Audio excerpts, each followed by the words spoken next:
Hi guys! So ngayon naman, andito ako sa V-Mall sa Green Hills San Juan. Dito naman ako merong inspection sa loob ng V-Mall. So, let's see!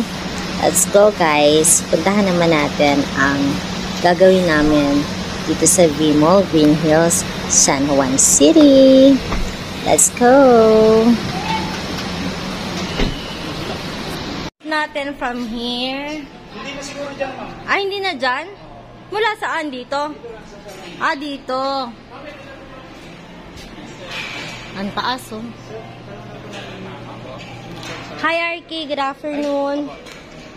Sa Novo Dental po, tanong lang po namin kung yung bang tarpaulin pwedeng i-direct na namin dito sa boards or magbo-board up kami ng panibago. Ay, ma'am. Hindi ako kasi admin.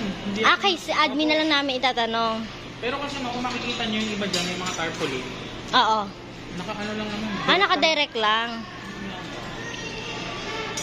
Yun ay confirm natin. Okay, confirm na lang po namin kay admin. Sige, ma'am. Sige, sige.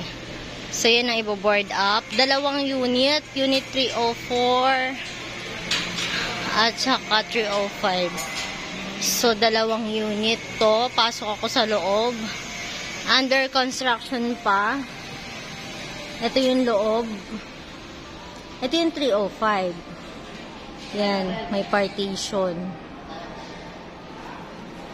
Paano bubuhayin ang ilaw nito? Ayan. Ayan, ito yung unit 305. Ang taas na, ay hindi siya, akala ko mataas ang ceiling kaso may aircon. Mayroon siyang lock. Ito ang ceiling. Ayan, ito yung unit 305.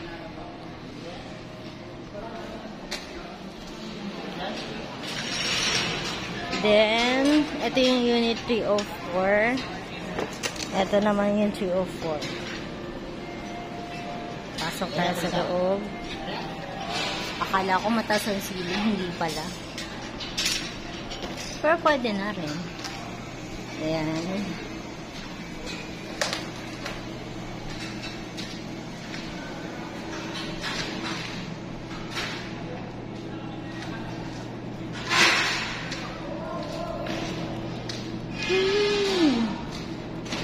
Pati ba yung kasama?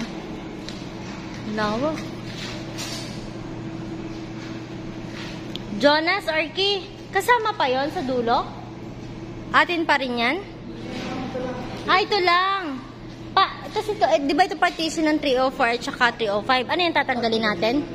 Ah, tatanggalin natin yung dalawang partition. Ah, okay. Ito. Tapos pag ganun. Parang hindi rin. Sa kabila may malaking yun sa aircon. Ducting. Oo. Ayan. So, ito yon. Dalawang unit. Pahaba siya, no?